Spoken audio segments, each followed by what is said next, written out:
In the 1800s, a grieving mother might clasp a necklace made from her child's tooth. A lover could wear a ring embedded with their sweetheart's molar. These weren't acts of morbidity. They were profound gestures of attachment. Why did Victorians turn teeth into keepsakes? And how did something so personal become fashionable?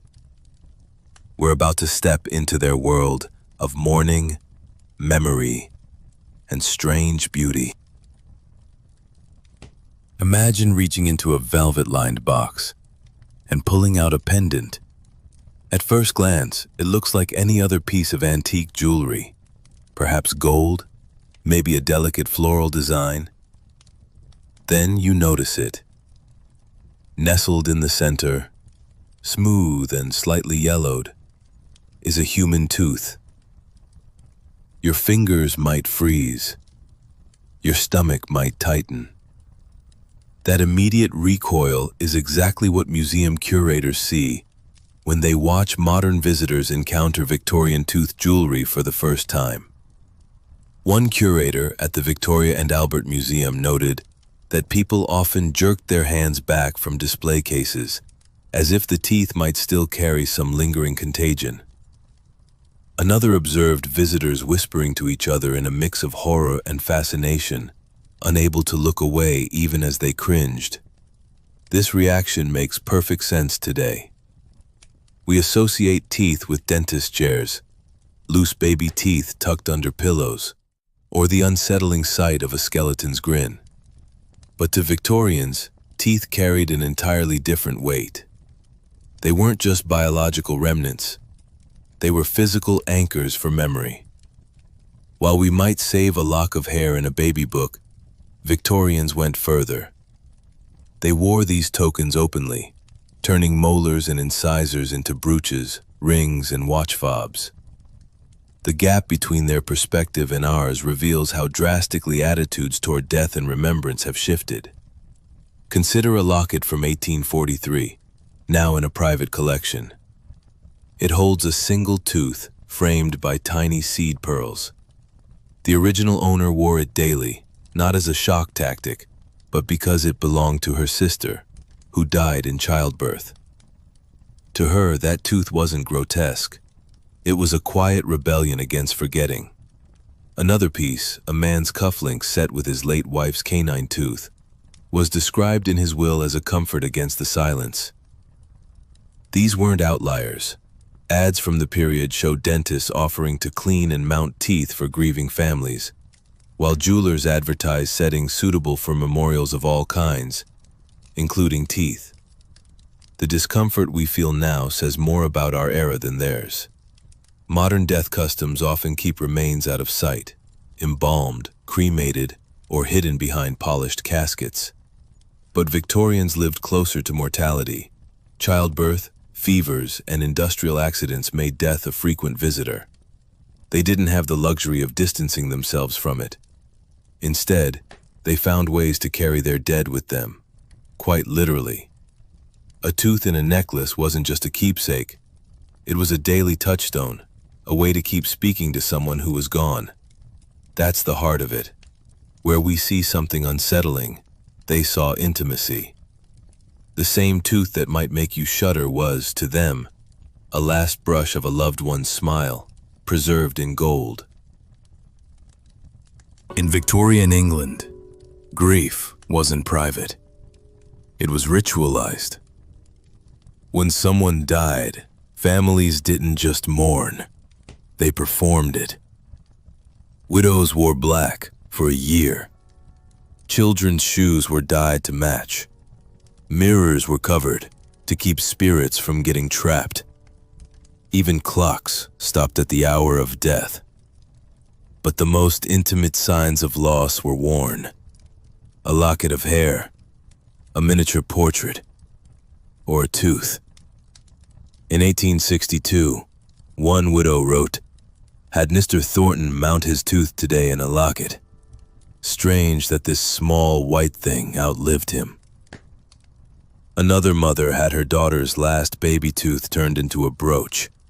not out of eccentricity, but love. Infant deaths were tragically common. Parents preserved what they could: teeth, curls, even fingernails, set in gold or silver. A silver ring from 1858 holds a tiny molar and the inscription, "Our Lamb." These pieces weren't hidden. They were worn publicly, signaling grief. A pendant told strangers you were still mourning. A bracelet might be praised in a society column. Without realizing, the pearls were teeth. Sometimes the teeth were smoothed or enameled white, but never disguised. They weren't just ornaments. They were proof. This person lived, smiled, was loved. Victorian tooth jewelry wasn't macabre. It was a quiet act of defiance against forgetting. In Victorian England, love left marks, sometimes permanent ones. Giving a sweetheart your tooth wasn't extreme, it was romantic. Forget diamonds. Lovers had healthy teeth pulled and turned into brooches, lockets, or cufflinks. One woman in 1842 wrote, "The pain was nothing compared to the joy of knowing he'll carry part of me always." Newspapers celebrated these gestures. Queen Victoria herself wore Prince Albert's molar on a bracelet. Dentists in London offered lovers' extractions, using special tools to preserve the tooth. Canines were popular for their graceful shape. One nobleman had all 4 wisdom teeth turned into shirt studs, sparking both scandal and imitation. These weren't polished trophies. They were raw, stained, engraved with initials and dates.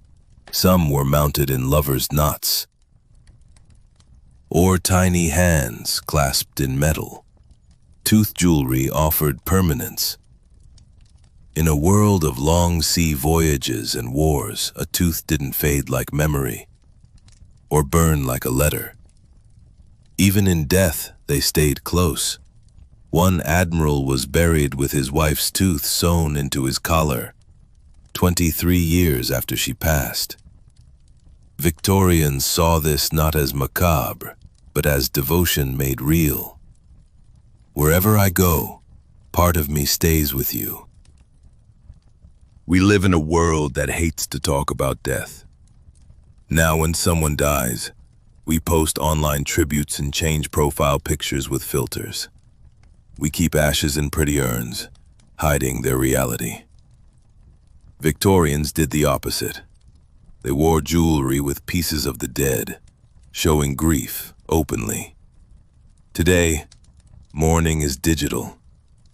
Social media memorials replace physical keepsakes. You text emojis instead of wearing black. This isn't worse, just different. But something is lost when grief is virtual. You can't hold a Facebook post or finger a tooth set in gold. So, would you wear a loved one's tooth? To the Victorians, it wasn't strange. It was love made solid. Their jewelry reminds us that grief doesn't follow rules. Some forms are beautiful, others unsettling. But all come from the same need to hold on. If this story stuck with you, let me know in the comments. Would you ever keep a piece of someone this way? Or does the very idea make your skin crawl? Thanks for listening to this journey through time. Don't forget to like and subscribe if you want more stories like this. Until next time, sleep well.